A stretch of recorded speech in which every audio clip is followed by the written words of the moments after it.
friends, welcome to Secret of Samil. இன்னைக்கு நம்மளோட சேனல்ல நாம பார்க்க போறது ஒரு ஹெல்தியான டேஸ்டியான ஒரு ஸ்நாக் ரெசிபி தான் இன்னைக்கு பார்க்க போறோம். இது வந்துட்டு பாலக்கீரை உருளைக்கிழங்கு போட்டு ஒரு சூப்பரான போண்டா அதான் நம்ம இன்னைக்கு செய்ய போறோம். ஒரு டீ டைம்ல சாப்பிடறதுக்கு சூப்பரா இருக்கும். செம்ம கிறிஸ்பியா உள்ளுக்குள்ள வந்துட்டு சாஃப்டா சூப்பரா இருக்கும். பாருங்க, ஆவி பறக்க இந்த மாதிரி சூட்டஸ் கொடுத்தா யார்தான் வேணாம்னு சொல்லுவாங்க. வீடியோக்குள்ள போறதுக்கு முன்னாடி நீங்க என்னோட சேனலுக்கு இப்பதான் முதல் முறையா வரீங்கன்னா வீடியோ கீழே இருக்கிற சப்ஸ்கிரைப் பட்டனை மறக்காம பிரஸ் பண்ணிக்கோங்க. பக்கத்துல இருக்கிற நோட்டிபிகேஷன் வெளியும் மறக்காம கிளிக் பண்ணிக்கோங்க. அப்பதான் ஃபியூச்சர் நோட்டிபிகேஷன்ஸ் உங்களுக்கு உடனே வந்து சேரும். சரி வாங்க, இப்போ இந்த டேஸ்டியான ஹெல்தியான ஒரு ஸ்நாக் எப்படி செய்யலாம்னு பார்க்கலாம்.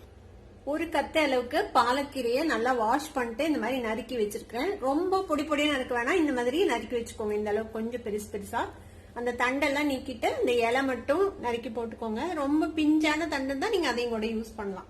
இப்ப இது கூடவே நான் வந்துட்டு ஒரு 4-5 பல் பூண்டு, ஒரு சின்ன துண்டு இஞ்சி ரெண்டையும் இந்த மாதிரி நசுக்கி வச்சிருக்கேன், சேர்த்திக்கலாம். ஒரு வெங்காயத்தை இந்த மாதிரி ஸ்லைஸ் பண்ணி வச்சிருக்கிறேன்.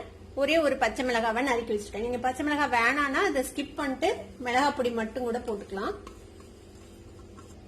இதுக்கு தேவையான அளவுக்கு உப்பு சேர்த்திக்கலாம். உப்பு பார்த்து போட்டுக்கோங்க. பாலக்கு வந்துட்டு நிறைய உப்பு பிடிக்காது. 1 டீஸ்பூன் மிளகாய் தூள் சேர்த்திக்கலாம். 1/2 டீஸ்பூன் சீரகத்தூள் சேர்த்திக்கோங்க. கொஞ்சமா பெருங்காய தூள் சேர்த்திக்கலாம். இது கூட ஒரு 2 சிட்டிகை அளவுக்கு சோடா உப்பு அதையும் சேர்த்துக்கோங்க. இப்ப ஃபர்ஸ்ட் இது எல்லாத்தையும் நல்லா மிக்ஸ் பண்ணிக்கலாம். தண்ணி எல்லாம் சேர்த்தக்கூடாது. நீங்க பாலை கழுவுனாலும் நல்லா தண்ணி இல்லாம நல்லா தண்ணி வடிஞ்சதுக்கு அப்புறமேட்டு தான் இதை மிக்ஸ் பண்ணணும். ஏன்னா எல்லாமே வந்துட்டு உங்களுக்கு தண்ணி விடுற ஐட்டம். அதனால ஃபர்ஸ்ட் லைட்டா பெசரி வச்சுட்டு இந்த மாதிரி மிக்ஸ் பண்ணி வச்சுக்கலாம்.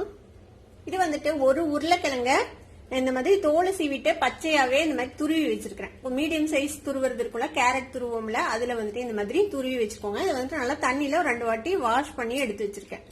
இப்ப இதை என்ன பண்ண போறோம்னா, நம்ம நல்லா தண்ணி பிழிஞ்சிட்டு இது கூட சேர்த்திக்க போறோம். முடிஞ்ச அளவுக்கு தண்ணி பிழிஞ்சிடுங்க. பிழிஞ்சிட்டு இது கூட சேர்த்திக்கலாம்.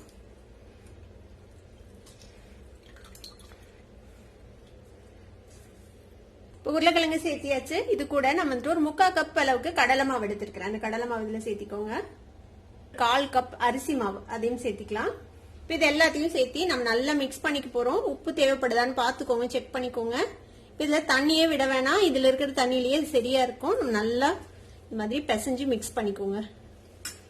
இது கொஞ்சம் ரொம்பவே ட்ரையா இருக்கு, அதனால நான் வந்து 1 டேபிள் ஸ்பூன் அளவுக்கு தண்ணி சேர்த்திக்கிறேன். இதுல ரொம்ப திக்கா மிக்ஸ் பண்ணாலும் உங்களுக்கு வந்துட்டு போண்டா உள்ள வந்துட்டு நல்லா வேகாம இருக்கும்.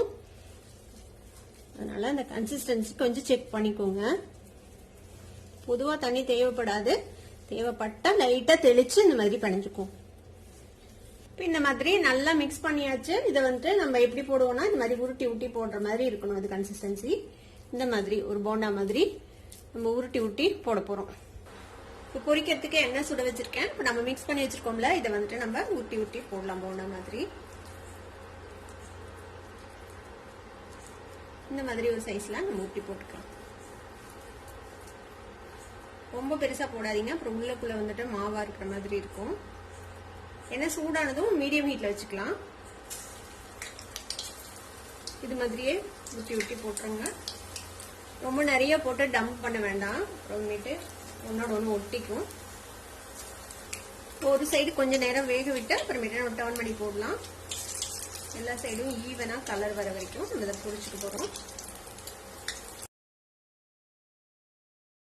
டர்ன் பண்ணி விட்டு எல்லா சைடும் ஈவனா இந்த கோல்டன் கலர் வர வரைக்கும் நம்ம இதை வந்து பொரிச்சுக்கலாம். மீடியம் ஃபிளேம்லயே வச்சு பொரிச்சுக்கோங்க, அப்பதான் உள்ள வரைக்கும் உங்களுக்கு நல்லா வேகும். பாத்தீங்கன்னா தெரியும், ஒரு 5-6 நிமிஷம் ஆகும் இந்த அளவுக்கு ஃப்ரை ஆகிறதுக்கு. இந்த மாதிரி பொறுமையா ஃப்ரை பண்ணுங்க, அப்பதான் வந்துட்டு உள்ள வரைக்கும் நல்லா வெந்து மேல நல்ல மொறு மொறு அப்படின்னு வரும். நல்ல கலர் வந்துச்சு பாருங்க, கோல்டன் கலர் வந்துச்சு. போட்ட பாலக்கீரை நல்லா பச்சை பச்சையா தெரியுது பாருங்க, அழகா. நம்ம இதை எடுத்துடலாம். ரெடி ஆயிடுச்சு நம்மளோட போண்டா. பாத்தீங்கன்னா தெரியும், பெருசா எண்ணெயெல்லாம் இழுக்கல. நம்மளோட கிறிஸ்பி பாலக் போண்டா ரெடி ஆயிடுச்சு. நம்மளோட பாலக்கீரை உருளைக்கிழங்கு போண்டா இப்ப ரெடி ஆயிடுச்சு. நீங்களும் கண்டிப்பா ட்ரை பண்ணி பாருங்க. ட்ரை பண்ணி பார்த்துட்டு எப்படி இருந்தது அப்படி எனக்கு கமெண்ட்ஸ்ல ஃபீட்பேக் கொடுங்க. வீடியோ உங்களுக்கு பிடிச்சிருந்ததுன்னா சப்ஸ்கிரைப் பண்ணுங்க, பக்கத்துல இருக்க பெல் ஐகானை கிளிக் பண்ணுங்க. அப்பதான் ஃபியூச்சர் நோட்டிபிகேஷன்ஸ் உங்களுக்கு உடனே வந்து சேரும். லைக் பண்ணுங்க, ஷேர் பண்ணுங்க. தேங்க்யூ ஃபார் வாட்சிங் வீடியோ வியூவர்ஸ். Bye bye.